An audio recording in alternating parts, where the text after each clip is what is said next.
개인들이 이렇게 움직이는 것보다는 전통금융 기관들이 네. 그러니까 앞에서는 아니라고 얘기를 하는데 사실상 그들이 더 앞장서서 생태계를 구현하고 있는 게 아닌가. 그래요? 네, 실제로.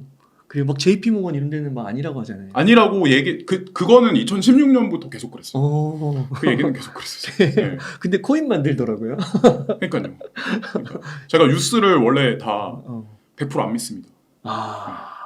그러면 그런 그 세계적인 기관들도 언론 플레이를 하는 건가요? 저는 그러니까 모르겠어요. 다른 분들은 어떻게 보실지 모르겠지만 저는 원래 의심이 좀 많거든요. 원래 의심도 많고 물음표를 사소한 이슈거리 하나하나마다 다 던지는 스타일이라서 그게 습관화되어 있는 사람이라서 그거를 계속 흐름을 매일매일 보다 보니까 이 뉴스는 지금 현재 시점에서 거짓말이구나. 이거는 진짜구나.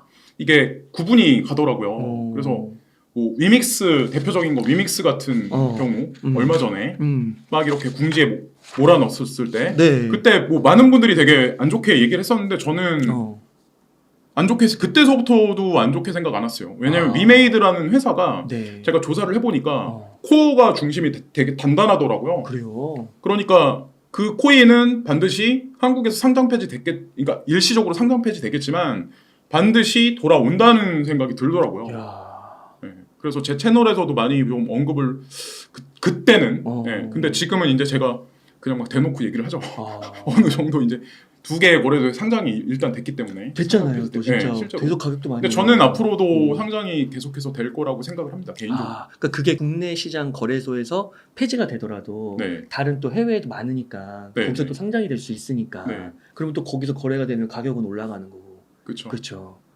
그러니까 뼈대만 튼튼한. 이거는 어떤 건지는 모르겠지만 그건 뭐 제가 여기서 이제 말씀드릴 수는 없지만 어쨌건 한 바퀴를 이렇게 돌면서 어느 순간 진짜 허접한 거래소까지 이제 넘어갔다가 괜찮은 거래소로 어느 순간 해외 거래소 중에 괜찮은 거래소로 쏙 들어가더라고요. 거기서 상장을 하더라고요. 그래서 그때 딱 눈치를 챘죠.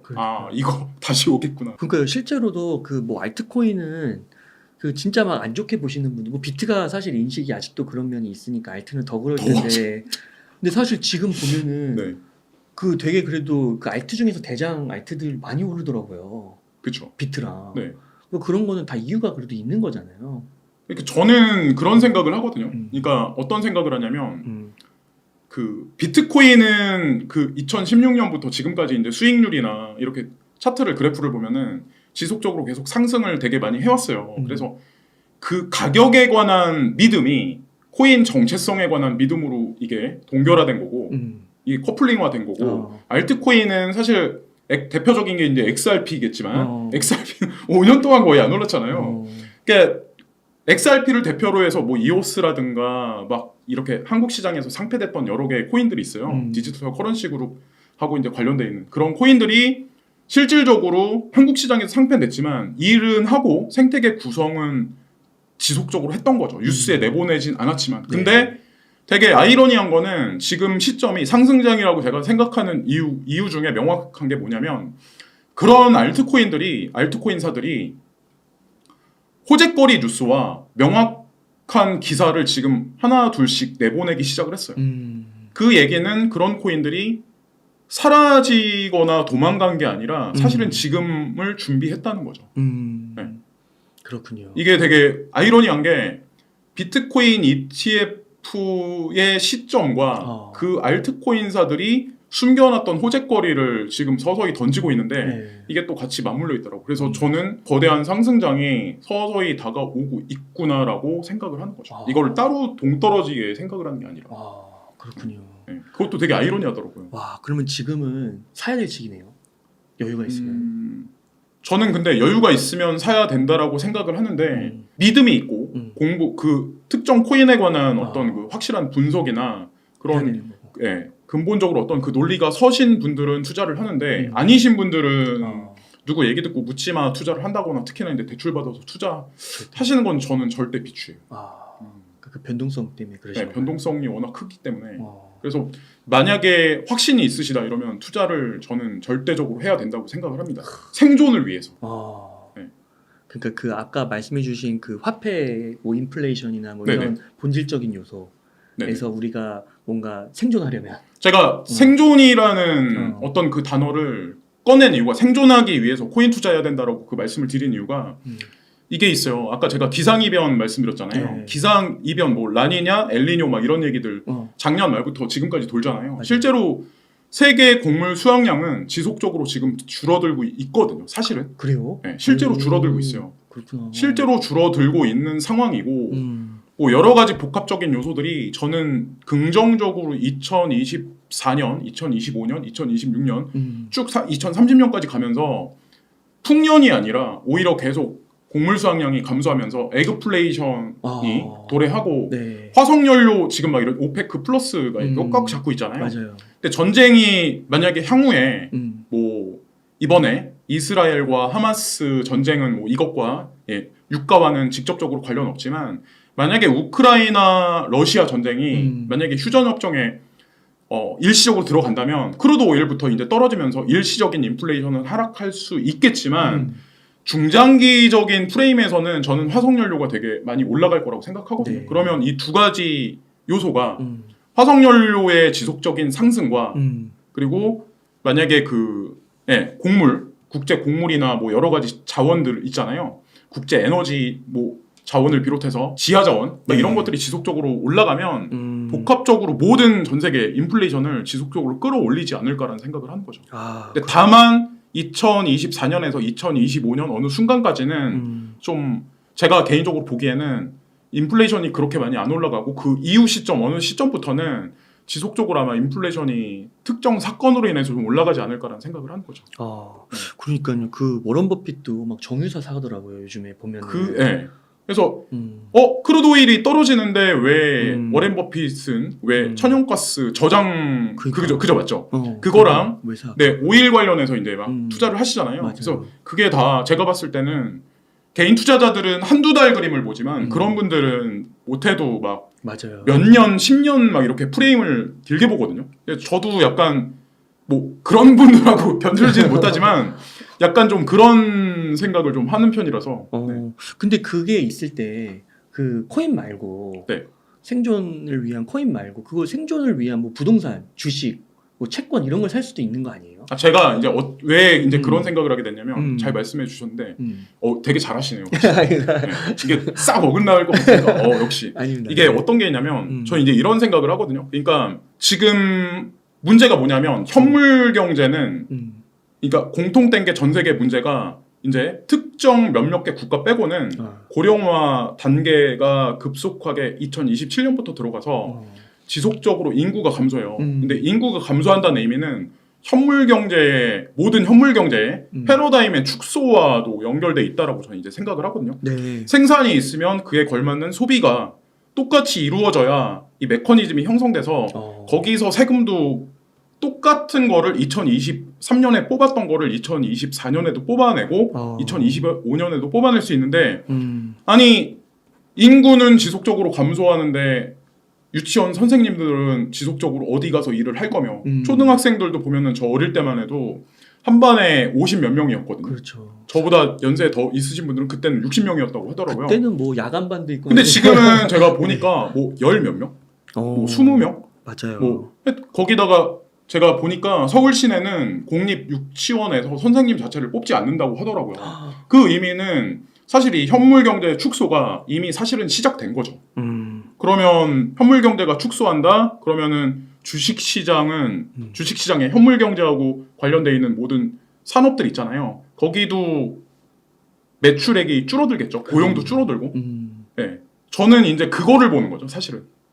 그거를 보니까 이 사람들이 의도적으로 가상자산 시장을 제도권 수용화해서 그거를 가상현실하고 이제 맞물리게 하고 거기서 이제 오히려 세금을 위해서 이거를 범핑 시키는 거죠. 이 거품을 여기서 이제 일으키는 거죠. 그래서 현물 경제의 어떤 그 물리적인 세상의 축소, 그러니까 인구 감소로 물리적인 세상의 축소가 이제 가상현실, 메타버스 쪽으로 큰 에너지가 이동하고 있는 현재 시점이지 않을까. 그래서 제가 봤을 때는 이쪽에서 더 먹을 게 많고 부동산이나 주식은 앞으로 몇몇 개 4차 산업 관련한 테슬라라든가 뭐 구글이라든가 애플이라든가 야. 몇몇 개 주식 빼고는 대부분의 현물 경제하고 예를 들어서 인구가 감소하면 코카콜라라든가 햄버거라든가 자동차라든가 모든 것들 우리가 생활하고 옷 그쵸. 같은 것도 다 마찬가지죠. 그러면 판매량이 감소하면 주식의 성장률도 하락할 수밖에 없고 고용률도 떨어질 수밖에 없고 세금도 더 이상 뽑아내지를 못하고 네. 그게 다 저는 맞물려 있다라고 생각을 해요. 야, 이것도 되게 인사이트 있으신 것 같아요. 아니요. 물리적 세상하고 가상자산 네. 세상이 있는데 가상 세계가 점점 커지는 거니까 파이가. 그렇죠. 아, 그러니까 이게 주식이 다 나쁘다는 게 아니라 네. 그 가운데서도 옛날 지금 그 뭐 한 베이비붐 시대 그때랑 비교했을 때는 지금은 더 이렇게 양극화가 돼서 말씀하신 대로 테슬라나 뭐 이런 구글이나 이런 소수의 기업 외에는 아무래도 쪼그라들 수 있다는 거고. 그렇죠. 이커머스 특히나 이제 이커머스 관련한 그런 뭐 쿠팡이라든가 중국의 뭐 예를 들어서 알리바바라든가 미국의 뭐 아마존이라든가 이런 몇몇 개 기업은 어차피 메타버스가 창궐하고 그렇게 되면 어차피 그들은 이커머스로 먹고 살면 되거든요. 그리고 그 이커머스를 내세우는 그런 회사들이 또 웃긴 거는 그냥 물건만 파는 게 아니라 종합금융 서비스를 또 얻는 거예요. 네, 그걸 또 그래서 쿠팡도 지금 아마 제가 알기로 국민은행하고 준비를 이미 그래요. 시작한 걸로 알고 있어요. 야, 이쪽이 그냥 완전 진짜 이제 다 융합되는 거네요, 진짜. 네. 근데 또 되게 아이러니한 거는 그런 회사들이 또 이렇게 다 연결돼 있다는 거. 그게 무서운 거죠. 네. 그러니까 막 그 테슬라 같은 경우도 막 트위터 X로 만들고 네. 또 뭐 얻는다고 그러고 네. 막 다 엮더라고요. 그러니까요. 아, 그렇게 해서 이게 단순히 또 이게 비트코인, 뭐 이더리움 이렇게만 보면 안 되는 거고 이게 전체의 변화, 가상 세계의 확장 이렇게 봐야 되는 거군요. 네. 거기다 더 나아가서 물리적 세계와의 연결. 네, 저는 그게 좀 중요시하는 부분이에요, 제가. 야, 그러니까 이게 앞으로의 그런 성장이 크니까 이제 아까 말씀해주신 대로 그쪽에 이제 투자도 하시는 거고. 네네. 또 이런 아까 말씀해주신 대로 뭐 기후 변화라든지 뭐 네. 지정학적인 이런 이유들 네. 그런 걸 다 종합했을 때 이쪽이 유력해 보이시는 거군요. 그렇죠.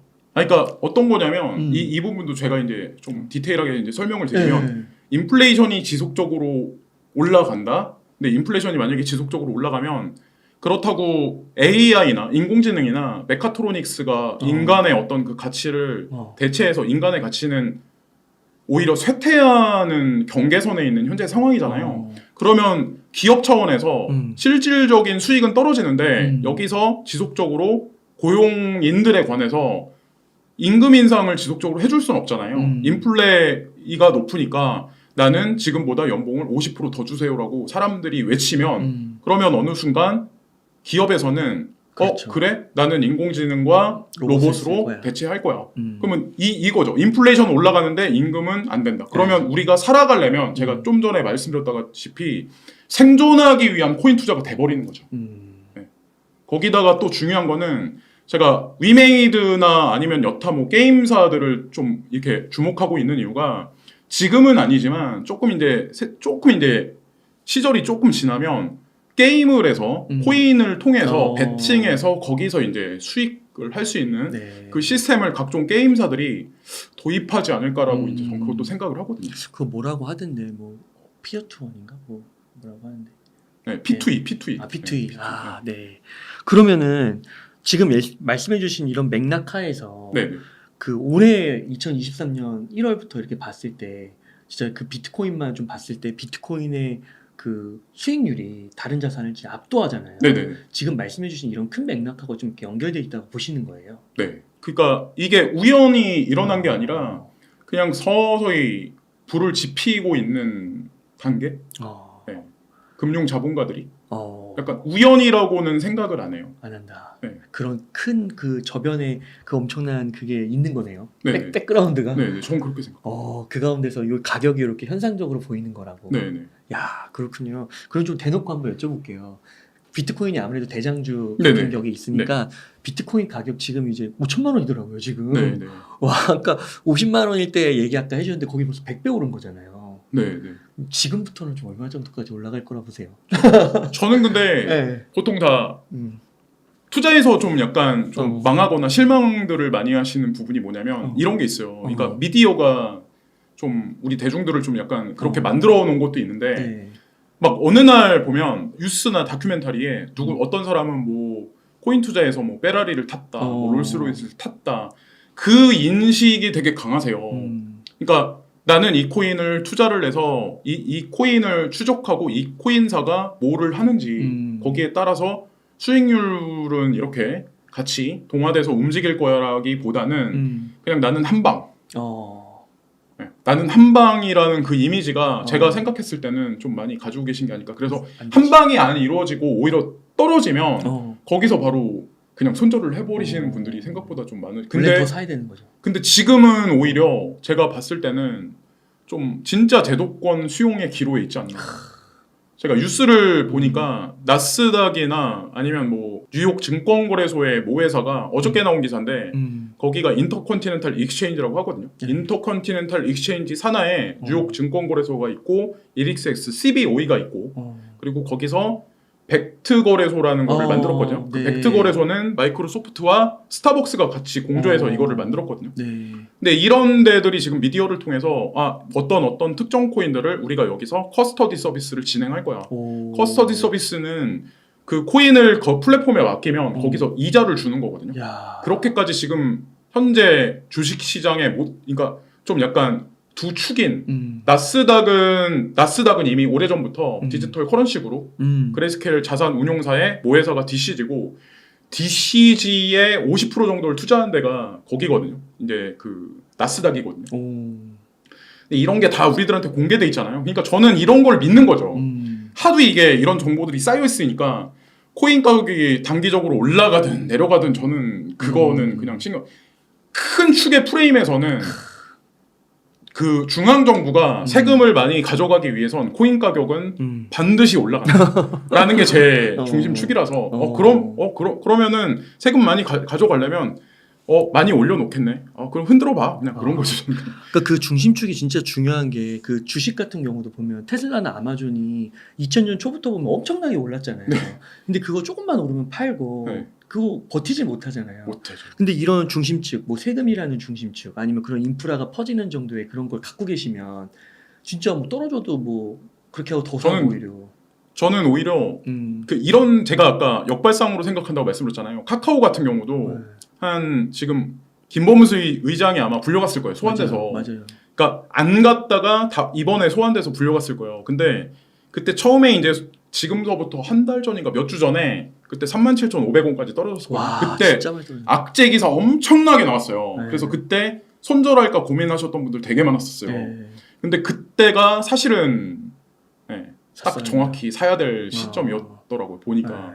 근데 이게 코인 시장에서도 적용이 돼요. 제가 보니까 코인 시장뿐만 아니라 우리가 살아가는 매사에 적용이 되더라고요. 그렇군요. 그러면은 얼마까지 올라갈 거라고 하세요? 네. 가격은 이게 기간을 두고 말씀하신 거 아니면은 뭐 기간 좋습니다. 저는 2030년 까지 저는 100억 비트코인이요? 네. 1비트코인이? 네. 진짜요? 네. 와 너무 높은 거 아니에요? 저는 그렇게 생각 안 해요. 이거를 우리가 착각을 하지 말아야 되는 게 뭐냐면 지금의 10억 원의 가치와 과거 지금서부터 10년 전에 10억 원의 가치와는 분명히 다릅니다. 그렇죠. 여기서 지금서부터 인플레이션율은 만약에 지속적으로 더 많이 올라간다면 2030년에 100억 원은 지금의 우리가 생각하는 100억 원의 가치가 아닐 수도 있다는 거를 전제를 해야 돼요. 그러네. 와, 그렇구나. 그래서 제가 코인 투자를 생존하고 이제 엮는 이유가 사실은 그래요. 인플레이션 상황에서 만약에 어떻게 될지 모르겠지만 라니뇨 엘니냐로 인해서 지속적으로 만약에 곡물 수확량이 감소한다? 그러면은 칼국수 하나에 얼마일 거예요? 제가 좀 전에 여기서 먹었는데 12,000원인가 하더라고요. 그럼 나중에 한 1년 있다가 아니면 3년 있다가 칼국수 하나에 얼마 정도 할까요? 그러니까요. 높아지겠죠. 네. 치킨 한 마리 시키면은 지금 뭐 2만 얼마? 막 이러잖아요. 맞아요. 그러면 3년 후에 얼마가 될까요? 이런 것까지 생각을 해보면 그 과히 그 가격이 그렇게 많이 높다고는 전 생각을 안 합니다. 네. 솔직히 말씀드리면. 네. 와 깜짝 놀랐어요. 무섭죠. 근데 아니 그냥 100억이라고 하면은 그렇지만 그런 것까지 생각을 한번 해보면 사실 저는 그렇게 높다고는 생각 안 해요. 근데 준비하지 않으셨던 분들은 하이퍼 인플레이션화에서 저는 조금 힘들지 않을까라는 생각을 해요. 인간의 가치는 점점 하락하고 있고 그러니까 일자리는 계속 감소하고 있는 차원에서 과연 어디서 야, 그러니까 아까 이제 말씀해 주실 때 막 전 세계적인 현상, 뭐 기후적인 현상, 뭐 트렌드, 그리고 개발도상국에서 이루어진 막 그 세금적인 측면, 제가 봤을 때 뭔가 이렇게 관점이 크세요. 아 제가요? 예, 뭔가 이렇게 차트를 보고 전 아니에요. 저는 뭐 차트 보고 그렇진 매물대 이런 얘기가 아니잖아요. 네. 뭔가 굉장히 거시적인 흐름 속에서 이렇게 보시니까 이런 규모가 나오시는 것 같아요.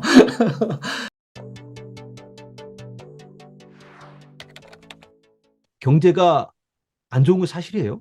미국 경제가 좋다고는 하는데 미국에 살고 있는 사람으로서 정말 어렵습니다. 아, 그래요? 네, 사람들이 힘들고 막에 나가는 회사들이 너무 많고 동네 식당 문 닫고 있고 다들 어려워서 이제 뭐 월급 받는 것 같고 예전처럼 소비가 안 되니까 어렵습니다. 내년에는 어떻게 될까를 걱정해야 되는 그런 상황. 이런 상황이 오고 있는데 내년에 경기 침체가 올 확률이 굉장히 높아요. 그리고 경기 침체가 안 온다고 해도 약하게 오는 거죠. 약하게. 어떻게 보면 사실 2022년에 벌써 경기 침체가 왔다. 이렇게 분석하시는 분들도 계시는데 이걸 억지로 길게 늘려놨다. 이렇게 또 바라보시는 분들도 계십니다. 그런데 내년에 어쨌든 지금보다는 삶이 좀 퍽퍽해질 것 같다. 이거는 모두가 다 공감하고 있는 부분인데 그러면 경기가 내년에 더 어려워지면 주식 가격, 코인 가격은 떨어져야만 하는 건가? 또 그런 건 아니잖아요. 미래의 가치가 반영되는 거기 때문에 경제가 얼만큼 어렵느냐가 더 중요한데 만약에 내년에 들어서서 연말에는 회복될 것 같은데 다음 달부터 금리 인하할 것 같고 또 뭐 돈 막 나눠줘가지고 괜찮을 것 같아. 이런 분위기가 감돌기 시작하면 그때부터 또 폭등합니다.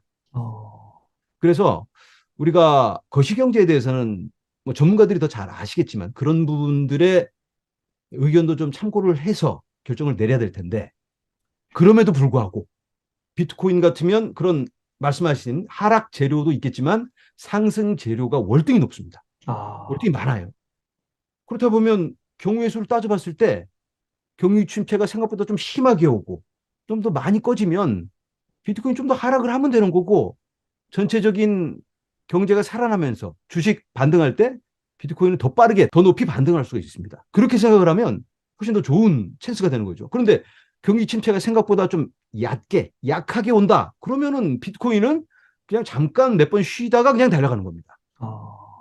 그렇게 생각해 보면 훨씬 더 좋은 기회라고 볼 수 있는 거고 상대적으로 훨씬 더 방어적인 자산이 될 수 있겠다. 이런 생각을 해볼 수 있습니다. 아까 미국 경기가 좀 어렵다고 하셨는데요. 그 숫자 지표상으로는 되게 좋잖아요. 그거 뻥이에요. 그런가요? 미국 노동통계청에서 그런 것도 다 이제 뭐 고용지표 발표하고 CPI를 발표하는데 지금 정권의 입맛에 맞게 다 이걸 또 발표를 하고 여론을 만들어가고 있는 거거든요. 그리고 GDP 발표하는 것도 사실 실제적인 이런 수치 재는 게 전화 걸어서 물어보고 뭐 내고 이렇게 하는 건데 입맛에 맞게 조정을 해가면서 가는 거기 때문에 이걸 좋다고 바라보기 좀 어려울 것 같아요. 그렇군요. 그러면 이제 비투시아님, 이 비트코인이라는 자산이 뭐 투자 자산은 뭐 부동산도 있고 주식도 있고 채권도 있고 금도 있고 뭐 석유, 오일도 있고 뭐 되게 많잖아요. 네. 그 중에서 가장 유망하다고 보시는다고 말씀하실 수 있으실까요? 네, 그렇습니다. 어, 여러 가지 관점에서 봤을 때 네. 금, 뭐, 집, 음, 뭐 많은 자산이 있잖아요. 우리가 투자할 수 있는. 네. 그런 것 중에서 여러 경우의 수를 따져봤을 때 가장 큰 상승 가능성을 가지고 있는 게 비트코인이거든요. 물론 떨어질 수도 있죠. 작년처럼. 더 많이 떨어질 수도 있는데 지난 10년의 역사를 돌아보고 또 올해 회복하는 모습만 봐도 음, 이거는 훨씬 더 좋은 가능성이 있겠다. 어, 그리고 비트코인은 금처럼 정적인 자산이 아니고 뭔가 움직이고 뭔가를 하는 혁신의 중심에 서 있는 그런 자산이잖아요. 새로운 신기술이 나와서 그게 시장의 어떤 그 틀을 바꾼다고 한다면 거기에는 분명히 투자 기회가 있거든요. 아직까지 역사를 돌아봤을 때도 이런 과도기 때마다 부의 이동이 있었습니다. 인터넷을 통해서 갑자기 이 최고 기업들이 다 순위가 바뀌어 버렸잖아요. 그렇죠. 그런 것들을 따져본다면 금 같은 경우 지난 10년 따져보면 뭐 인플레이션 계산하고 나면 그냥 손실이에요. 비트코인은 어마어마한 상승을 했고 맞아요. 그리고 지금 이 전반적인 시대적 흐름이 블록체인, 4차 산업혁명 이런 것들하고 맞물려 가잖아요. 제가 말씀드리고 싶은 게 이 시대적 흐름을 느끼지 않고 지금 이대로 이렇게 생각하면 사실 비트코인은 별 의미가 없습니다. 그냥 돈 놓고 돈 먹기 정도밖에는 될 수가 없어요. 그런데 만약에 지난 과거에 이러했고 내년에는 이렇게 될 것 같고 또 5년, 10년 후에는 이런 식으로 세상이 변할 수가 있겠네. 정확히는 모르지만 그런 가능성을 보여주는 상품이다. 그러면은 이게 잘 됐을 경우 훨씬 더 크게 높이 상승할 수 있는 그런 위로 열린 가능성이 있잖아요. 그런 것들이 바로 비트코인이고 우리가 또 주의 깊게 바라보고 있는 다른 알트코인이라든지 그런 암호화폐가 될 수 있겠죠. 그래서 제일 좋은 선택이 될 수 있다. 이렇게 말씀드립니다. 물론 몰빵하면 안 됩니다. 몰빵하면 안 되는데 분산 투자를 해야 되는데 이왕이면 좀 무게를 실어주는 게 여러 가지 경우의 수를 따져봤을 때도 유리하다. 이런 말씀을 드리는 거죠. 앞서서 말씀해주신 플라이 투 퀄러티 그렇습니다. 볼 수 있겠네요. 고퀄 자산이다. 고퀄 자산. 네. 이거 우리가 얘기하는 게 아니고 가장 영향력 있는 힘 있는 사람이 얘기하는 거니까. 맞네요. 그리고 그렇게 안 될 것도 집어다가 그렇게 만들 수 있는 그런 사람들이 얘기하는 거예요, 지금. 그 금 얘기가 나와서 네. 그 비트코인이 단시간 내는 뭐 좀 어려울 수 있을 것 같은데 장시간 중장기적으로 보면 진짜 네. 금의 시가총액도 넘을 수 있을까요? 그건 뭐 시간의 문제이지 지나가야 되는 수순에 맞게 그냥 지나가야 되는 관문이 아닐까 이렇게 생각을 합니다. 그렇게까지 보세요? 모든 면에서 봤을 때 금보다 훨씬 우월하고 금은 사실 뭐 그게 너무 아름다워서 금을 우리가 꼭 들고 있는 건 아니잖아요. 그렇죠. 금보다 더 아름답고 예쁜 그런 것들 많이 있고 금이 금인 건 희소성 때문이잖아요. 반도체에 쓰이기 때문에 그런 것보다는 그게 얼마 되지도 않아요. 세상에서 가장 귀한 건 물이잖아요, 사실. 어떻게 보면. 공기. 근데 흔해 빠졌으니까 우리가 귀하다고 안 느끼는 건데 희소성만을 따져보면 비트코인이 당연히 우월하고 금 같은 경우도 열심히 채굴 합니다. 1년에 2%씩 채굴 하다가 금값 올라가면 5%까지도 채굴해요. 맞아요. 그런데 비트코인은 딱 정해져 있잖아요. 2,100만. 채굴하고 싶어도 못하게. 이렇게 누군가가 결정을 내릴 수 없는 사람이 누군가한테 돈 먹여서 이걸 본인들한테 좀 유리한 정책을 펴줄 수 있는 이런 게 아니기 때문에 너무나 투명하고 확실한 겁니다. 그래서 비트코인이 금 시총을 앞설 수 있는 건 이거 뭐 우리 코인 투자자가 하는 얘기들이 아니고 뭐 아크 인베스트라든지 또 결정적으로 또 블랙록 얘기를 제가 계속 말씀을 드리는데 블랙록의 레리 핑크가 금과 비트코인을 같은 선상에 지금 놓고 있습니다. 정말요? 한번 생각을 해봐야 됩니다. 우리가. 그렇군요. 그러면 생각의 전환이 필요하다 이런 말씀을 드립니다. 그러니까 이게 너무 어마어마한 거라서 사실 금의 시가총액이 애플보다도 크잖아요. 그러면은 그렇죠. 지금 이게 금 시총까지 가려면 이제 비트코인이 한 15배 정도만 올라가면 됩니다. 여기서. 그렇구나. 그러면은 이게 그 비트코인이 올라갔다가 이렇게 또 떨어졌다가 이렇게 올라가게 되잖아요. 반감기 때 또 한번 지나면 또 팍 떨어지고. 그렇죠. 그러면은 금의 시가총액을 넘을 때는 한 번 정도는 더 떨어졌다 갈 수도 있겠네요. 그렇죠. 한 번에 뚫기는 어렵죠. 한 번에 뚫기는 이번 사이클에 그걸 뚫고 가기는 어렵다. 이렇게 그건 말씀드립니다. 어렵다. 네. 네. 그리고 이번 사이클에 또 너무 큰 기대를 갖는 것도 좀 무리일 수가 있어요. 물론 이제 큰 기대를 우리가 갖고 투자를 하고는 있지만 적정 기대치를 갖고 뭐 금 시총까지 가면 좋겠다는 하지만 그 전에 분할로 목표가를 정해놓고 수익 실현을 하다가 거기까지 가면 좋고 다 팔지는 말고 그렇게 그냥 쭉 가는 거죠. 그 다음은. 2020년이 아니고 2030년까지 금시총을 돌파하고 개당 150만 달러까지도 갈 수 있다. 이런 예측도 많이 나오고 있습니다. 20억이네요, 하나에. 예, 캐시우 아크 인베스트에 그분이 그렇게 내놓고 있고 또 여러 기관들도 거기에 대해서 이견이 없고 네. 적어도 2030년까지는 한 금시총 정도는 갈 수 있겠다라는 분석이 참 많습니다. 혹시 그 캐시우드 이제 한국에서는 돈나무언니라고 많이 불리는데요. 네. 이분 그 미국에서의 평판은 좀 어떠세요? 그분이 테슬라를 소개하고 나서 영웅이 됐었는데 네. 또 실적이 안 좋아지면 또 에이 하고 욕하고 맞- 또 그러잖아요. 뭐 비아냥거리고. 근데 그걸 단기적인 관점에서 보면 그럴 수 있겠는데 어. 그분이 아직까지 투자했던 한 10년만 돌아보면 어마어마합니다. 아, 그래요. 조금만 길게 봐도 그분이 얘기하고 나서 테슬라가 뭐 몇백 배가 올라갔으니까. 그리고 비트코인에 그분이 2015년부터 투자를 했어요. 아, 처음에 직접 했다가 기관들한테 좀 제약이 있어서 GBTC에 투자를 했는데 그분이 비트코인 사고 나서 지금 얼마나 올랐나요? 어마어마하게 올랐습니다. 그런 아, 것들은 생각 안 하고 한 1, 2년 실적이 좀 안 좋으면 사람들이 그렇게 캐시우드 형편없어 이렇게 얘기를 하는데 사람들이 캐시우드한테 이렇게 질문을 해요. 아니 좀 이걸 분할로 좀 나눠서 안전자산에도 좀 투자를 하고 음, 지금 혁신주에 다 투자를 하고 있는데 그런 거 조금만 하는 게 좋지 않냐? 맞아요. 그랬더니 캐시우드가 본인은 이거 전문이기 때문에 혁신주에만 투자를 하고 이걸 이게 분산 투자를 하고 싶으신 분들은 본인의 ETF를 사고 그리고 또 다른 S&P 500을 사면 되는 거 아니냐 이렇게 얘기를 해요. 그래서 캐시우드가 그런 좀 열린 세계관을 갖고 있는 그런 분들한테도 참 배울 게 많다 이런 생각이 듭니다. 아, 그분이 비트코인 얘기를 할 때 그냥 비트코인이 생각보다 괜찮은 것 같은데요가 아니고 음, 정말로 분석을 많이 하고 그 근거를 제시하는 걸 보면 몇십 페이지짜리 거의 뭐 자료를 내놓는데 정말 설득력이 있습니다. 어, 그냥 동네 이런 유튜버가 얘기하는 게 아니고 그 날고 뛰는 그런 전문가들 다 모아다가 모든 경우의 수를 계산을 해서 이럴 경우 이렇게 되고 금시총을 따라잡을 경우 이렇게 되고 그렇게 되기까지 필요한 전제 조건 기업들이 이걸 받아들여야 되고 그 다음에 ETF라든가 기관들이 이러한 퍼센트로 이걸 담았을 경우 이렇게 시나리오가 펼쳐진다. 그래서 최악의 경우 그럴 경우는 한 2030년까지 25만 달러에서 한 30만 달러 그 정도 되는 것 같아요. 그리고 기본 시나리오가 60만 달러 정도 되는 거고 음, 최상은 150만 달러. 그렇게 내놨습니다. 25년에요. 2030년에. 아, 30년에.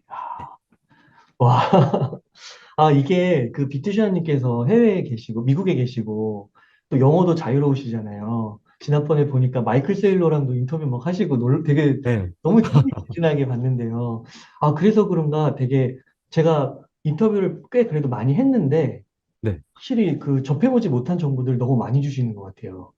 아, 제가 뭐 미국에 살다 보니까 워낙 네. 오래 살았어요. 그래서 뭐 그 정도는 할 수 있어야 되는데 미국에 산 지가 벌써 36년입니다, 제가. 아, 그러시군요. 어, 그리고 이제 제가 또 미국에 있다 보니까 네. 아무래도 모든 뉴스를 그 미국 언론 음, 매체에서 접하고 또 제가 각 트위터 계정을 추적을 합니다. 그러다 보니까 조금 어, 남들보다 빠를 수는 있는데 그러니까요. 그런데 한국에 계신 분들도 마찬가지로 예전에는 이런 정보의 흐름이 뉴스를 보고 미국 매체에서 말하는 그 뉴스를 가져다가 번역을 해서 내놓으면 그걸 유튜브에서 이야기를 하기도 했는데 요즘은 더 빠른 게 트위터예요. 아, 모든 기업들이라든가 인플루언서들, 영향력 있는 사람들, 레리 핑크 뭐 일론 머스크 이런 사람들도 트위터에다가 먼저 얘기를 합니다. 그러면 트위터 계정만 보고 있다가 그걸 받아서 그냥 가지고 와서 유튜브에서 얘기하면 세상에서 가장 빠른 정보가 되는 겁니다. 뭐 음, 제가 대단해서 그런 게 아니고 그런 요령이 있는 거죠. 한국에 계신 분들도 본인들이 관심 있는 그런 부분에 대해서는 트위터 계정 보고 그걸 바로 실시간으로 번역을 할 수 있는 거니까 한국어로 우리말로 번역을 하면 바로 볼 수 있으니까 그런 방법이 있는 것 같아요. 아, 저보다 더 빨리 접할 수 있는 그런 방법이. 아, 네, 또 좋은 소스 가르쳐 주셔서 감사드립니다. 그 음. 비투시아님 그러면은 지금 이제 비트코인 가격이 약간 며칠 동안은 계속 횡보를 하고 있잖아요. 네. 그럼 이런 기간 속에서도 그 막 블랙록이나 뭐 이런 큰 손들을 계속 주워 담고 있는 거라고 볼 수 있는 건가요? 그 비트코인, 사람들이 이제 주워 담는데 네, 이왕이면 저가에 담아야 되거든요. 네, 그래서 이 블록락도 사실 비트코인이 막 올라가는 건 원치 않아요. 근데 이걸 뭐 비밀로 등록을 안 해놓고 갑자기 ETF를 내놓을 수는 없잖아요. 음, 투명하게 공개되어야 되니까. 그래서 언론에서는 어쩔 수 없이 이야기는 하지만 속으로는 조금 더 사야 되는데 이런 음, 마음이 있겠죠. 그래서 계속해서 눌러가면서 언론 플레이를 하면서 이걸 같이 하는 그런 모습을 보여줍니다. 사람들이 여러 의심을 하는 부분이 있는데 여러 그 규제 기관이라든가 언론 매체에서 가끔씩 그 공포 조작 뉴스 이런 것들이 나오고 소송 관련 또 게리 겐슬러라는 그 SEC 위원장이 있는데 네. 그 사람이 맨날 소송 걸고 ETF 승인 안 해주는 그 사람 게리 네. 겐슬러 이 사람한테도 뭐 블랙록이 전화 때리고 있는 거 아닌가. 야야 아직 시간 안 됐어 조금 더 눌러 이렇게 아, 그래야지 좀 매수를 하니까. 왜냐하면 블랙록 같은 기관이 한꺼번에 그걸 다 매수할 수가 없습니다. 왜냐하면 사다가 가격이 올라가면 큰일 나요. 음, 싸게 사야 되는데. 그래서 긴 시간 동안 매집을 해올 수밖에 없습니다. 뭐 몇 달간의 그 많은 비트코인을 모을 수도 없고 수년에 걸쳐서 모아야 되는 거예요. 그런 여러 가지 정황이 포착이 됩니다. 2020년에 막 욕할 때 보면은 JP 모건 같은 경우는 2017년부터 그래왔어요. 비트코인 사기다 그래놓고 몇 달 후에 유럽에 있는 자회사에서 비트코인을 매집을 하고 아, 그래요? 그런 모습들이 계속 포착이 됩니다. 와. 레리 핑크도 마찬가지고. 그래서 그런 기관들이 움직일 때는 비트코인 가격을 눌러가면서 매집을 한다. 그리고 비트코인 사실 내년에 만약에 승인이 된다고 해도 미리 또 오르면 안 돼요. 왜냐하면 블랙록에서 영업을 해야 될 거예요. 영업해서 회장님 비트코인에 투자를 하셔야 됩니다. 딱 이렇게 얘기를 했는데 회장님이 투자를 했는데 고점에서 사가지고 그냥 손실 보면 블랙록 체면이 말이 아닙니다. 그래서 여러 회장님들이 ETF를 사고 나서 좀 재미를 봐야지 역시 블랙록이네 이럴 거 아니에요. 그래서 내년에 상승도 어느 정도는 갈 수 있겠지만 한번 눌러가면서 회장님들이 또 여러 기업들이 블랙록의 고객들이 좀 들어와서 좀 재미를 볼 수 있게 해주는 그런 상황이 펼쳐지지 않을까 그런 예상을 해볼 수 있을 것 같아요. 그러면은 지금 현 상태에서도 막 블랙록이나 JP 모건이나 이런 기관들은 비트코인을 꽤 갖고 있다고 봐야 되는 거네요. 그렇게 볼 수 있죠. 오, 매집을 해야지. 왜냐하면 ETF 신청을 했다는 건 그만큼 비트코인 현물을 갖고 있어야 된다는 얘기거든요. 그렇죠. 그러면 이제 승이 떨어지면 그때 가서 좀 살까 하면은 블랙록보다 먼저 살려고 다 우리 개미들도 막 눈치 보고 있는데 미리 다 사놨죠 다. 근데 다 살 수는 없으니까 지속적으로 계속 사고 앞으로도 살 거고 계속 살 수밖에 없다. 그렇지만 아직 벌써 많이 사놨다는 건 뭐 알 수 있는 거죠. 지난 상승장도 하락장도 경험하시고 상승장도 경험하신 거죠. 네네. 이렇게 약간 횡보하는 기간이 그때도 존재했었던 거죠.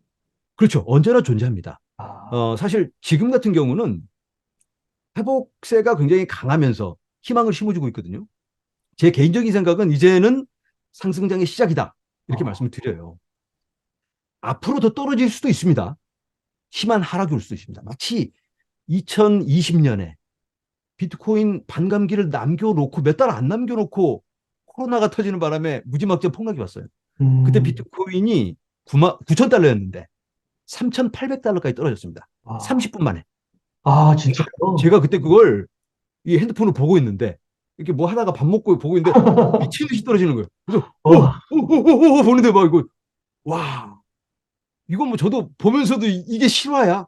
현장을 보는데 눈앞에서 막 1초에 1,000달러씩 떨어지고 있는데 30분 만에 딱 반토막이 넘게 떨어지는 그 이제 상황을 보고 있는데 제가 와 완전히 그때 그냥 녹아서 없어지는 줄 알았어요 비트코인. 저도 야 이거 비트코인 이러다가 그냥 1달러 되나 이거? 와 그때 지금 사야 되는 거 아니야라는 생각이 드는데 그럴 수도 없는 상황이에요. 이걸 살려고 뭐 록이나 시간도 없습니다 그때. 그런 상황도 펼쳐질 수가 있는 겁니다. 그런 거 이제 블랙스완이라고도 하잖아요.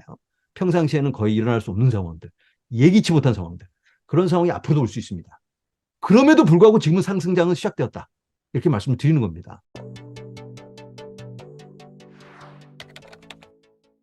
제가 이제 온체인 지표들을 매일 이제 보다 보니까 그 지표들에 의해서 나타나는 것들이거든요. 결국은 왜냐하면 그 유동성이나 어떤 움직임들 있죠. 이런 것들은 우리가 그냥 뭐 기관이 투자하겠지, 뭐 외신이 그렇게 전해주겠지 이런 거는 사실은 신빙성이 없는 얘기잖아요. 우리는 확실하게 어떤 숫자적으로 된 데이터와 증거가 필요하거든요. 근데 그게 결국은 여러 가지 어떤 온체인 지표라든지 각종 그 지표에서 나타나는 거고 그걸 이제 파악하려면은 여러 가지 투자사들의 어떤 리포트들을 굉장히 많이 봐야 되죠.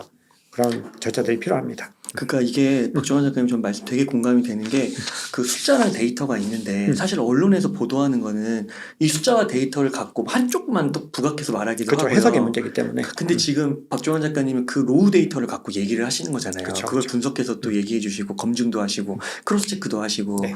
그러니까 와, 너무 좋은 것 같습니다. 아, 너무 네. 과찬이세요. 그럼 박 작가님, 네. 그러면은 이제 그 지금까지 말씀해주신 전제를 다 좋다. 그래서 올릴 수밖에 없다. 이런 것까지 다 우선 전제하에 앞으로 비트코인 가격 전망 어디까지 오를 것이라 보시나요?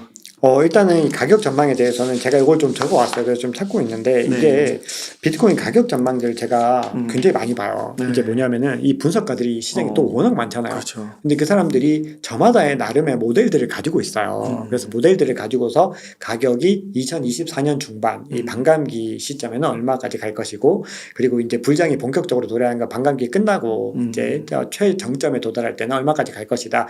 이 가격들을 분석을 해주는데 범위가 이 사람들의 성향에 따라서 굉장히 나눠져 있어요. 범위가 굉장히 큰데 지금 이제 이거를 이제 제가 보고서 기준으로 봤을 때는 기본적으로 100K는 넘을 것 같다 생각합니다. 100K. 2025년 중반까지로 해서 그러니까 100K 는 지금 얼마죠? 가격으로는 한 3.5에서 4배 정도는 가지 않을까 생각해요. 어. 이거는 제가 그냥 반감기 이슈만으로 가져간 거고 한 1억 2천 정도. 그죠. 1억은 저는 네. 개인적으로 넘을 거라고 생각을 하고 있고 네. 그리고 이제 이거는 어떤 모델들이 이제 반감기 사이클에 대한 모델들만 적용된 거기 때문에 만약에 현물 ETF의 어떤 이슈들이 만약에 굉장히 많은 자본이 유입된다 그러면 그거는 더 많은 상승을 좀 기대할 수 있다라고 생각을 해요. 그래서 뭐 이거는 굉장히 조심스러운 얘기지만 저는 좀 보수적으로 아마 그 정도는 잡아도 괜찮지 않을까라고 생각을 하는 거고 개인적인 관점입니다.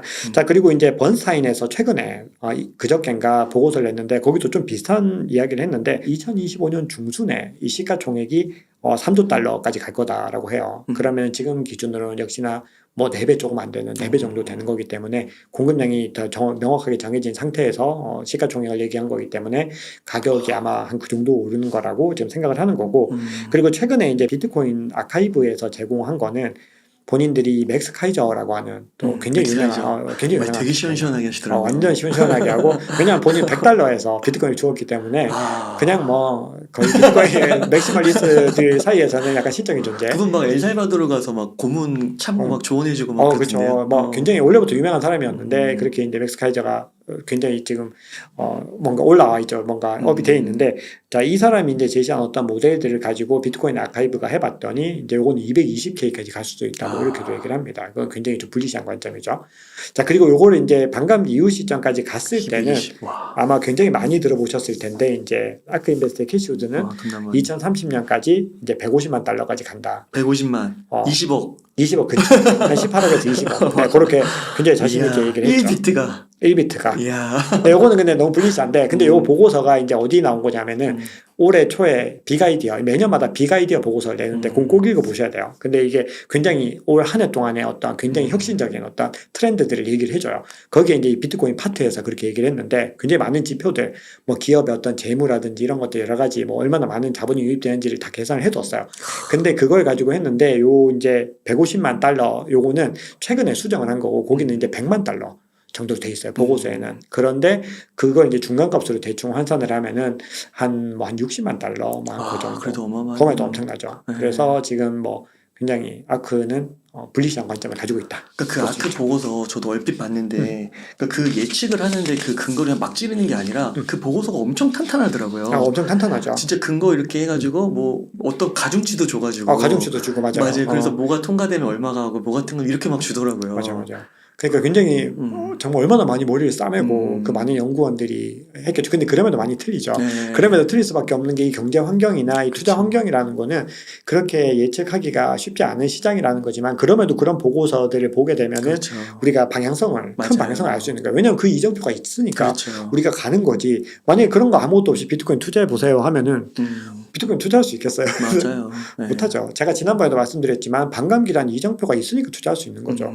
반감기 없으면은 아니 언제까지 맞아요. 이걸 뭐 언제까지 어떻게 모아야 되지? 맞아요. 이렇게 되는 거죠. 그렇죠. 예측은 틀릴 수 있어도 계획은 세워야 되잖아요. 그럼요. 지금 뭐 내가 뭐 집을 살 건데 지금 자산이 어느 정도 수입은 이런 거 다 세워야 되는 거잖아요. 그럼요. 근데 갑자기 뭐 복권에 당첨될 수도 있는 거고. 그렇죠. 그런 변수들이 있는데. 뭐 누가 그런 건 안 좋겠지만 누가 아파가지고 병원비가 큰 돈이 나갈 수도 있는 거고. 그렇죠. 근데 계획은 세워야 되는 거죠. 맞습니다. 큰 흐름에서의 계획. 그런데 언제든 일정 부분 틀릴 수 있다는 전제에서 하지만 큰 그림은 세우자. 약간 이런 전략인 거죠. 야, 근데 만약 최소 진짜 1억이라고 하면 1억 2천 것처럼 4배인데 진짜 아직도 초창기네요. 초창기죠. 와. 저는 지금도 이제 계속해서 많이들 모으셔야 된다고 생각을 하고 있어요. 와, 오히려 그렇구나. 저는 그 생각들은 더 강해지죠. 왜냐하면 공부를 할수록 더 강해지는 자산이라고 생각을 합니다. 그래서 비트코인은 이제 뭐 우리 이 시장에서는 기초 통화잖아요. 그리고 이제 대체 자산으로서도 그렇고 굉장히 저는 안정적인 자산이다라고 생각을 합니다. 그러면 그 단기적으로 지금 이렇게 그 비트코인 암호화폐 관련해서 가장 큰 이슈 중에 하나가 앞서서 얘기해 주신 그 ETF 승인이잖아요. 네. 그래서 뭐 빠르게 보는 사람들은 뭐 11월까지도 보는데 뭐 11월은 좀 지나간 것 같은데 어떠신가요? 우선 지금 11월에는 그 데드라인 걸려 있는 것 때문에 그랬어요. 네. 11월 17일에 이 해시덱스랑 프랭클린 템플턴의 2차 데드라인 걸려 있었거든요. 근데 둘 다 이제 기각됐죠. 아, 기각이 됐어요? 기각이 아니고 이제 검토 이제 보류 보류로. 연기를 한 거예요. 이제 3차 데드라인으로 넘길게 약간 이렇게 됐고 그래서 이제 지금 지배적인 거는 이제 다들 많이 알고 계세요. 이거는 블룸버그 ETF 팀에서 내년 1월 10일이 이제 90% 승인 가능성이 있다. 이제 그렇게 얘기를 하는 게 1월 10일이 아크 인베스트의 마지막이에요. 데드라인이 걸려 있거든요. 근데 만약에 이 아크 인베스트를 승인을 하지 않고 블랙락을 승인을 할 수 있을까? 바로 그 다음 주부터 블랙락의 3차거든요. 근데 그걸 승인을 한다면은 형평성이 말이 안 된다. 왜냐하면은 아크 인베스트가 최근까지 지금 S1 양식을 SEC랑 3차례 교환했어요. SEC가 요구하는 걸 지금 다 아크 인베스트가 수정을 해가지고 반영을 하고 있어요. 가장 적극적으로 하고 있고 그리고 어제는 블랙락이랑 SEC가 이제 만났다고 하더라고요. 그 수정을 해주면 통과시켜주겠다 이런 건가요? 우리가 요구하는 이 조건을 너네가 반영해야지 더 심사를 갖다 제대로 해보겠다. 그러니까 이걸 하나 가져오면 이거 좀 마음에 안 드는데 이거 바꿔줘. 바꿔주고 오케이 좋아 바꿔줄게. 하고 또 오면은 또 이것도 마음에 안 드, 이것도 좀 다른 모델 좀 해줘 봐봐 하면은 그래 좋아 이것도 바꿔줄게 이렇게 되는 거거든요. 그래서 그거를 지금 3차례나 교환을 했다는 거는 아크 인베스트가 지금 승인이 가장 가까워 있다는 거거든요. 근데 지금 이 상황에서 아크를 배제시키고 블랙락을 그 말이 안 된다는 거거든요. 그렇게 되면 아크는 처음부터 다시 시작을 해야 되는 거잖아요. 그래서 그런 것 때문에 1월 10일이라고 보고 있는 거예요. 근데 만약에 이제 아크를 안 하게 됐을 때는 나머지도 안 할 가능성이 높아지잖아요. 그렇게 되면은 이제 상당히 좀 꼬이게 되는데 그럼에도 내년까지 승인이 될 것이다라는 거를 이제 블룸버그에서는 95%. 그럼 아크가 1번 타자예요? 1번 타자죠. 가장 먼저 냈죠. 1번 타자죠. 이미 3번째예요. 2번 거절하고. 돈나무 언니는 일단 완전히 진심이죠. 비트코인에 대해서는 완전 진심이고 본인들이 운영하는 펀드 포트폴리오만 봐도 굉장히 대체 자산으로서 이 그런 비트코인 대체제로서 굉장히 많은 관련 주식들을 보유하고 있죠. 그래서 굉장히 믿을 만한 사람이다 생각합니다. 저는. 그러니까 그분이 약간 극과극으로 갈리잖아요. 그렇죠. 근데 그분의 이제 어떤 파괴적인 혁신은 진심이다. 그렇게 볼 수 있을 것 같아요. 그리고 지금 또 이 갤럭시 디지털이랑 인베스코가 둘이 같이 또 냈거든요. 근데 이제 인베스코는 QQQ 아시죠? 나스닥 그된 인베스코랑 거기구나. 그리고 마이크 노보그라치의 갤럭시 디지털 둘이 이제 같이 냈는데 이미 샴페인을 터뜨리는 건 좀 그런데 이미 거의 확정된 분위기로 지금 이미 승인 그래요? 이후 절차에 돌입했어요. 그래요? 그래서 이미 그런 관련된 지금 절차들 이미 진행하고 SEC에 있죠. 찍히는 거 아니에요? 그러니까 이미 마이크 노보그라치는 이미 뭐 확신한다 이 얘기를 뭐 너무 많이 했어요. 그러니까 제일 먼저 그런 얘기를 하는 사람이 마이크 노보그라치가 이거는 여부의 문제는 이제 끝났다. 되고 안 되고는 아니야. 이제 시기야. 중요한 건 시기 언제 될 거냐만 남았다. 얘기를 한 거거든요. 그래서 이미 뭐 벌써 돌입을 한 상태이기 때문에 지금 전체적인 분위기는 뭐 너무나 뭐 많이 기울었죠. 그러니까 이게 통과가 되더라도 또 사후 절차가 있는 거니까. 그렇죠. 또 시간이 이미 좀 필요하죠. 그리고 거기에 돌입을 한 거군요. 그렇죠. 와, 그 돈나무 언니가 그 아크가 그게 방주. 그렇죠. 방주란 뜻이에요. 그래서 그 성경 노아의 방주인가 그걸 읽다가 아크라고 네. 지었다고 하는데 맞나요? 네 맞아요. 노아의 방주 읽다가 1년 동안 성경을 읽다가 그때가 이제 마지막 회사 이제 얼라이언스 번스틴이라고 하는 회사에서 그 이제 본인의 입지가 너무 좁아져서 이제 나오는 그 상황에서 이제 성경책을 보면서 뭔가 마음을 다잡고 있다가 아크로 지켰어 하고 이제 항해를 시작을 한 거죠. 그러니까 이게 약간 종교성하고도 조금 이렇게 그렇게 비치는 분들이 있더라고요. 비트코인 하실 때. 그래서 약간 그 비트코인이 우리의 뭔가 경제나 뭐 삶을 약간 그럴싸하다. 맞아요. 그렇게 해석하시는 분들이 적지 않게 있더라고요. 근데 그게 맞아요. 제가 봐도 약간 종교적인 부분들과 좀 연결고리들이 조금 더 있는 것 같아요. 왜냐하면 이 정도의 자산에 투자하기 위해서는 일정 부분 어떤 논리를 좀 벗어난 그러니까 논리를 벗어났다기보다는 논리를 좀 넘어서는 그 지점들이 분명히 있는 거죠. 믿음이 있어야 되는데 그 지점들을 이제 넘기 위해서는 어떤 그런 부분이 있죠. 그래서 저는 늘 얘기를 해요. 모든 분들이 비트코인 투자에 적합하지 않다. 그리고 모든 분들이 비트코인 투자할 이유가 없어요. 본인의 성향에 맞는 걸 투자하면 되지. 비트코인 많이 오른다고 무조건 누구나 다 비트코인 투자해야 한다? 그거는 뭐 아닌 거죠. 확고한 자기만의 투자에 어떤 가치가 있어야 돼요. 네. 그리고 뭐 지금 말씀 들으면 단순히 그런 뭐 맹목적인 믿음이 아니라 온체인 데이터, 숫자와 데이터에 근거해서도 말씀을 해주시니까요. 네. 그런 같이 가면 그게 이제 불확실성에 베팅을 하는 거고 하이 리스크 하이 리턴이니까 큰 수익으로 돌아올 수 있는 거. 그렇죠. 맞아요. 그러면 만약에 1월 10일에 아까 11일이라고 하셨나요? 1월 10일. 10. 네. 그럼 그때 이게 거절이 돼요. 네. 그러면은 그 이후에도 가능성이 있는 건가요? 또 통과되는 그런 거는? 그럼요. 지금 이제 이미 그 이후에도 충분히 가능성은 열려 있죠. 왜냐면은 이 블랙락의 마지막 파이널은 3월인가 4월에 있어요. 아마 3월 달일 거예요. 그때까지 충분히 가능성은 열려 있는 거고 그 사이에 또 아크 인베스트도 수정 보완해서 재제출할 수 있죠. 그렇기 때문에 우리가 이제 1월 11일 너무나 또 이게 왜냐하면 사람들이 너무 거기에 이제 몰입을 하게 되면 다 거기가 된다고 확정적으로 믿고 있는데 그런 또 타이밍은 안 줄 가능성이 있죠. 충분히 10% 이상의 여진이 저는 있다고 생각하고 오히려 만약에 기습적으로 한다면은 최근에 가짜뉴스 뜨면서 했잖아요. 맞아요. 갑자기 기습적으로 연내도 할 수 있죠. 왜냐하면은 이미 데드라인이 거기에 걸려 있는 거지. 만약에 모든 이 회사들이 기관들이 다 수정안을 다 제출을 마무리를 했어요. 그러면 언제 지금 승인을 해줘도 아무 상관이 없는 시간이에요. 이건 데드라인이 거기 걸려 있는 거지 꼭 그때 해줘야 된다 이런 개념은 아니거든요. 그래서 올해 언제든지 저는 열려 있다라고 생각을 합니다. 그래서 12월 달도 뭐 기대해 볼 수도 있는 거고요. 그렇기 때문에 어떻게 보면 이제 마음이 좀 다급해질 수 있죠. 조금 더 빨리 모아야 된다라는 그런 마음이 생길 수는 있는 거죠. 왜냐하면 기회라는 거예요. 어째 타이밍 되게 중요하기 때문에.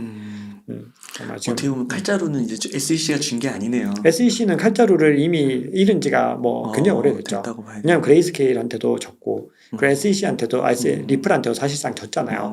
그리고 최근에 이제 어제 바이낸스 그 사태 때 미 법무부가 함께 올라간 건 미 재무부랑 CFTC였어요. SEC가 같이 안 간 거예요. 그런 중요한 사안에서 그 얘기는 SEC는 미국에서도 이미 입지 자체가 저는 많이 줄었다고 생각해요.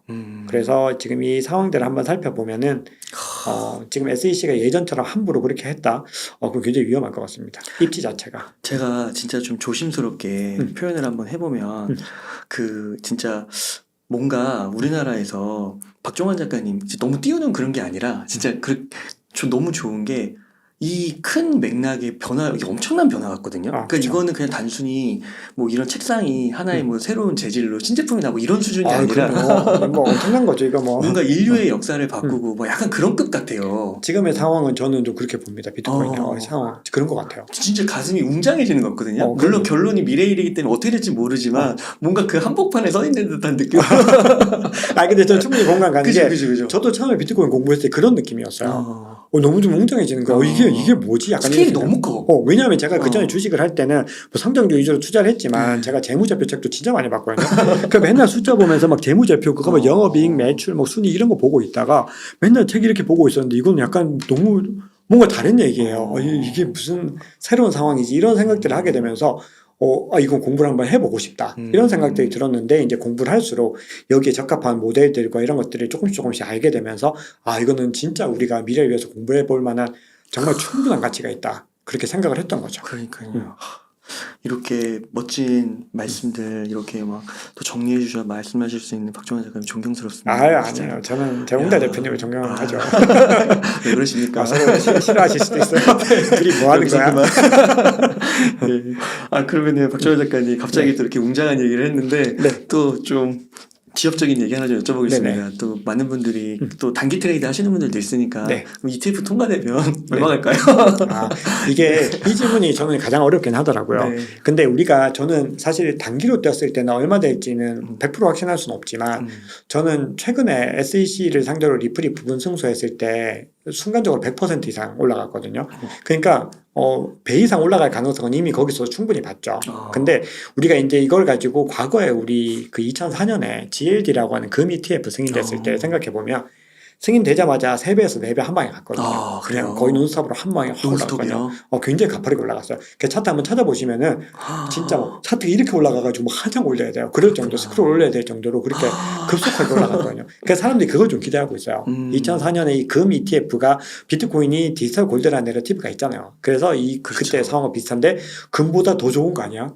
이런 효과, 그리고 근무도 유동성도 더 많이 올 수 있는 거 아닌가, 이런 이슈들이 합치면서 굉장히 많은 상승들을 좀 기대하고 있는데, 요거 이제 단기적으로는 이제 금 ETF 사례와 저는 이제 배 이상 갈 가능성이 높다, 요걸 말씀을 드리고, 이게 이제 좀 장기적으로 봤을 때는 이제 어떻게 될 것인가를 이제 제가 최근에 보고서에서, 이 코인쉐어스 보고서에서 이제 본 게 있는데, 이 코인쉐어스는 그레이스케일 다음으로 이 디지털 펀드 상품을 가장 많이 운영하고 있어요. 그래서 유럽을 기반으로 하는데 영향력이 굉장히 많이 크고, 오랫동안 디지털 자산 펀드를 운영해왔기 때문에 이 운용 규모들에 대해서 굉장히 좀 잘 알 수 있는 회사죠.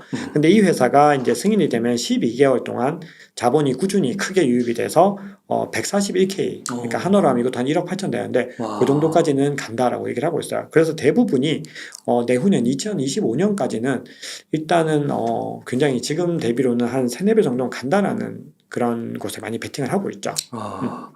진짜 앞으로 박종환 작가님 되게 바빠지실 것 같아요. 진짜 이거 또 매도 타이밍도 혹시 얘기하실 건가요?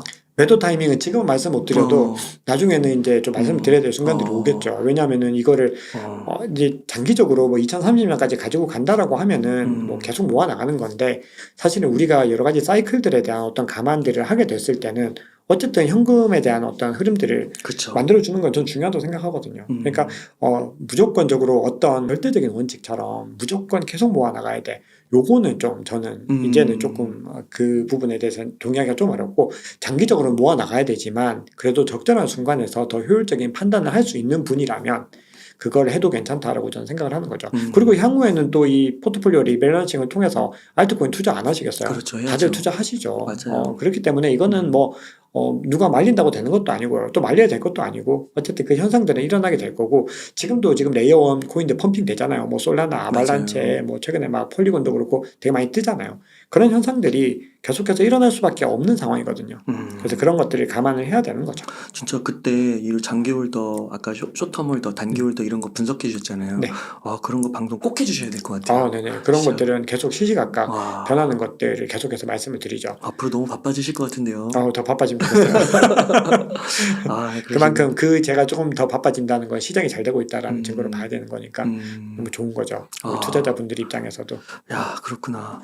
그러니까 이렇게 볼 때 진짜 비트코인을 조금이라도 담아야 될 것 같긴 한데, 지금 또 근데 현실적으로 이런 고민을 하시는 분들도 있는 것 같아요. 그러니까 그래도 5천만 원이잖아요. 지금 네. 뭐 4,900, 5천 막 이러니까 너무 비싸게 느껴지시는 거예요. 그래서 여기서 한 번만 더 떨어지면, 한 10%, 20% 한 번만 더 떨어지면은 매수하겠다, 이렇게 또 접근하시는 분도 있을 수 있을 것 같거든요. 어떻게 보세요? 근데 커뮤니티의 분위기를 보면은 의외로 그렇게 떨어지면은 오히려 저는 이제 그 얘기를 그렇게 안 믿었어요. 당연히 우리는 확고한 믿음이 있고 떨어지면 확 담아야 되는데, 오히려 떨어지고 나면은 사람들이 더 떨어질 거라 생각해요. 오히려 더 떨어질 거라 생각하더라고요. 그러니까 이렇게 되면 사야 되나, 어떻게 해야 되나 되게 고민들을 하시는데, 그렇게 접근하기는 조금 힘들 것 같아요. 그냥 지금 상황에서는 기본적으로 어느 정도의 금액은 조금씩 담으시고, 그리고 이제 조정 왔을 때를 대비해서 좀 남겨두시는 전략을 가셔야 될 것 같고, 그리고 또 하나는 이제 DCA라고 해서 되게 유명하잖아요. 네. 달러 코스트 에버리징으로 그냥 매달마다 매주마다 조금씩 계속 모아나가는 것도 저는 이런 것들 판단하기 어려우신 분들은 그냥 그렇게 가시는 것도 괜찮다고 생각하거든요. 그리고 또 이제 이게 어디까지 떨어질지 모른다는 게 문제잖아요. 네. 이게 뭐 어떤 이제 전문가들은 이제 30K 밑으로 안 떨어져라고 얘기하는 사람들도 있어요. 또 어떤 사람들은 훨씬 더 떨어져라고 얘기하는 사람도 있는 거죠. 저마다 가지고 있는 어떤 해석할 수 있는 툴들이 다른 거예요. 그러니까 그건 알 수 없는 거죠. 근데 이 얘기는 또 반대로 얘기하면 어느 날 갑자기, 내일 갑자기 뭐 20% 상승할지, 그 다음날 갑자기 30% 상승할지 누가 알겠어요. 그렇기 때문에 이걸 너무 예측하려고 하지 마시고, 우리가 가지고 있는 자본들을 좀 효율적으로 분배를 하셔가지고 그걸 갖다가 조금씩 넣는 전략이 지금 시점에서는 훨씬 더 효율적이라고 저는 생각을 합니다. 왜냐하면 어차피 우리가 지금 단타를 치려는 게 아니고 2025년까지는 가지고 가는 전략이니까 더 유효한 거죠. 그 최근에 그 감동받은 게 그 마이크로 스트래티지 그 마이클 세일러가요. 한 2, 3년 동안 계속 샀잖아요. 계속 샀어요. 근데 계속 마이너스였잖아요. 계속 마이너스고, 네. 그냥 굉장히 크게 마이너스를 해도 계속 샀어요. 그냥. 계속 달러 코스트 에버리징 뭐 그렇게 정기적으로는 모르겠지만 계속 샀잖아요, 진짜. 네, 맞아요. 그러더니 이제 수익 플러스로 돌아섰더라고요. 수익 플러스로 돌아섰고, 지금 마이크로 스트래티지의 주식도 있죠. 주식이 거의 뭐 모든 주요 주식을 다 압도하고 있죠. 이미 마이클 셀러는 굉장히 똑똑한 사람이었던 거죠. 모든 걸 다 이룬 거죠. 돈도 없고 명성도 없고 다 얻은 거예요. 그게 보니까 그 투자 이익이 2조라고 그러더라고요. 그러니까요. 워낙 많이 사가지고 워낙 사서. 상장 기업 중에서는 1위거든요. 아. 보유량 1위이기 때문에 뭐 엄청나게 물량을 많이 가지고 있죠. 근데 이분도 평단이 4천이더라고요. 그러니까 사실 4천 넘은 지 얼마 안 됐잖아요. 그렇죠. 그러니까 그걸 계속 견딘 거잖아요. 계속 견딘 거죠.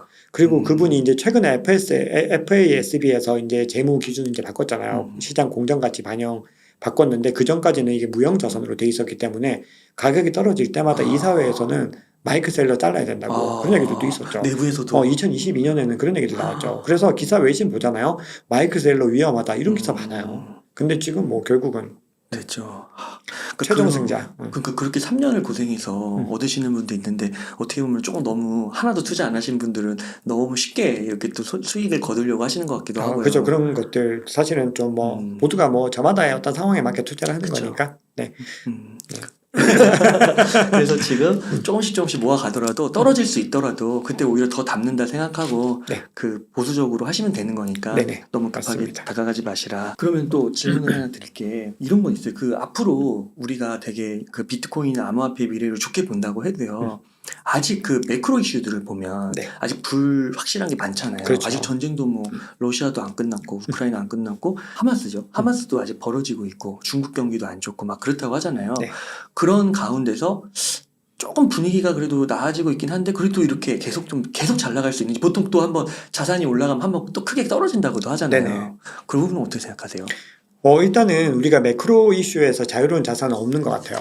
그래서 지금 비트코인 같은 경우도 당연히 그런 요소들을 봐야 되는데 지금 이게 좀 신기한 게 뭐냐면 근데 비트코인이 어떤 자산으로서의 성격이 이중적이다라고 해야 될까요? 굉장히 좀 특이한 게 있는데 이 사람들이 물어보면은 비트코인이 어떤 자산이라고 생각해 그러면은 고성장 위험 자산이라고 생각하는 사람이 있고 또 저 같은 경우는 안전 자산, 대체 자산이라고 생각하거든요. 그 두 가지 특성이 다르다는 건 투자자의 관점들도 두 가지로 나눠지는 거예요, 사실은. 그래서 제가 최근에 인터뷰를 할 때 내부에 계신 분인데도 비트코인은 위험 자산이라고 그렇게 얘기를 하시더라고요. 그러니까 관점이 다른 거죠. 내부자인데도요? 내부자 분들도 그렇게 얘기를 하세요. 그렇구나. 그러다 보니까 만약에 지금 이런 상황에서 내년에 유동성들이 돌아올 수 있는 그러니까 금리가 이제 인하까지는 아니더라도 거의 이제 동결해서 인하 시점이 이제 다가오는 유동성이 돌아오는 시점이 되면은 비트코인은 상승할 거다라고 생각을 합니다. 그리고 유동성이 실제로 가격을 크게 올리는 데는 굉장히 중요해요. 그렇기 때문에 그런 이슈들이 없는 게 비트코인에게도 저는 더 유리하다고 생각하거든요. 왜냐하면 모든 자산이 마찬가지지만 비트코인이 대체 자산으로서 어떤 영향력을 발휘했을 때 상승할 수 있는 부분과 유동성이 돌아와서 유동성 장세로 갔을 때 어떤 상승세를 비교해 보면은 이게 더 클 수밖에 없는 거잖아요. 그래서 지금 상황에서 이제 조금씩 진정이 되면은 비트코인은 더 많이 상승을 할 수 있을 거라고 생각을 하는데 반대로 대체 자산의 관점에서 생각을 해봤을 때는 지금 이런 상황들이 이어졌을 때 안전자산, 어떤 이런 위험을 해지할 수 있는 자산으로서 또 어떤 것들이 부각될 수 있을까 그런 걸 감안해 보면 그래도 또 비트코인이 언급될 수 있는 상황이거든요. 그게 올해 초에 있었던 상황들인 거잖아요. 그래서 지정학적인 위기, 금융에 대한 위기들 그리고 그런 것들이 그래서 그런 여러 가지 두 가지 내러티브들이 다 적용되기 때문에 당연히 거시경제의 영향을 굉장히 많이 받겠지만 두 가지의 영향들이 어떤 다른 자산들에 비해서는 훨씬 더 좀 효율적으로 반영이 될 것 같다라는 생각은 들거든요. 그리고 지금 현재 이제 거기다 ETF 이슈에다가 그리고 내년에 또 대선도 있잖아요. 그러니까 결국은 유동성이 돌아올 수밖에 없는 이유들이 굉장히 많아지고 있어요. 이거는 굉장히 정치적인 것들까지 감안할 수밖에 없는 상황이어서 그렇게 보면은 지금 시점 굉장히 저는 좋다고 생각할 수밖에 없죠. 그 경기 침체 이슈도 막 부각돼 나오는데 그건 또 가봐야 아는 거다. 그렇죠. 근데 이 경기 침체와 어쨌든 이제 실물 경제의 흐름들, 이 실물 경제와 이제 자산 시장의 흐름은 이제는 좀 다르게 갈 수밖에 없는 상황인 거죠. 왜냐하면 이제는 경기 침체가 왔다는 거는 결국은 이제 연준에서도 지금 셈법이 되게 복잡하잖아요. 이번에 회의록에도 봤을 때 본인들도 그 고민들을 굉장히 많이 담고 있더라고요. 그 얘기는 결국은 이제 연준도 이제 정책적인 부분들에서 이제 자산 시장을 좀 살리는 방향으로 가야 되죠. 왜냐하면 그게 대선과도 관계가 있어요. 연준이 그런 상황들이 되면은 누가 대선이 되든 어쨌든 지금 현재 바이든 행정부에 대한 어떤 경제적인 그런 부분들을 좀 신경을 쓸 수밖에 없죠. 그러다 보면은 이제 정책적으로 유동성들을 공급하는 방향으로 이제 가게 될 겁니다. 그래서 정말 갑자기 말도 안 되는 정말 코로나처럼 그런 사태가 터지거나 아니면은 뭐 갑자기 전쟁이 어마어마하게 확전이 되거나 그러면은 뭐 이거는 모든 어떤 프랙탈들이 무효화가 되는 거죠. 근데 그게 아니라면 거기다 베팅하기에는 너무 좀 위험 요소들이 많고 큰 그림을 먼저 그리되 거기에 어떤 위험성들을 본인 나름으로 해제할 수 있는 걸 만들어내야 된다는 거죠. 그런 부분들을 좀 감안을 해야 된다고 생각합니다. 그 코로나 이후에 주식 투자 하시는 분들도 많이 느끼셨을 것 같아요. 그 매크로 이슈에 너무 이렇게 짓눌려가지고 투자 안 했다가 오히려 거기서 포모를 겪는 분들. 그렇죠. 지금 포모 겪는 분들 굉장히 많으시죠. 그러니까요. 지금. 그러니까 매크로 이슈는 참고만 하되 그리고 앞에서 또 분할 매수, 달러 코스트 에버리징 이런 거 얘기해 주셨으니까 자신이 감당할 수 있는 범위에서 이렇게 투자하는 게 좋은 것 같습니다. 맞습니다. 본인의 어떤 투자 전략을 잘 세우는 게 제일 중요하다고 생각해요. 남의 말을 듣지 말고, 그러니까 제 말도 너무 믿으시면 안 되고, 사실은 다 걸러서 들으셔야 되고, 굉장히 냉정하게 비판을 하시면서 필요한 것들만 취하셔야 된다고 저는 그렇게 생각을 합니다.